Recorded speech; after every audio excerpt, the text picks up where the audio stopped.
वजीर आजम नरेंद्र मोदी ने लिया जम्मू कश्मीर की सूरत हाल का जायजा। इंसदाद दहशतगर्दी की कोशिशों से किया गया आगाह। वज़ीर दाखिला अमित शाह और लेफ्टिनेंट गवर्नर से बातचीत। सिक्योरिटी फोर्सेस की तैनाती और दहशतगर्दी के खिलाफ कार्रवाइयों पर तबादले ख्याल। वज़ीर आजम नरेंद्र मोदी करेंगे 20 जून को कश्मीर का दौरा। सीनियर बीजेपी लीडर दरख्शान राबी का बयान। 2 रोजा दौरे के मौके पर कश्मीर में लेंगे आलमी यौमी योगा तकरीब में हिस्सा। डीजीपी RR सोरेन का दहशतगर्दों की मदद करने वालों को सख्त पैगाम। बाज आ जाएं या नताइज भुगतने के लिए रहें तैयार।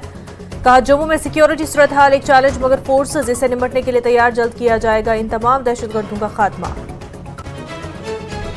भलीसा के कोटाटाप में सिक्योरिटी फोर्सेस का सर्च ऑपरेशन जारी। कल रात हुआ था फोर्सेस और दहशतगर्दों के बीच फायरिंग का तबादला। एक सिक्योरिटी एहलकार जख्मी। ड्रोन का भी किया जा रहा है इस्तेमाल।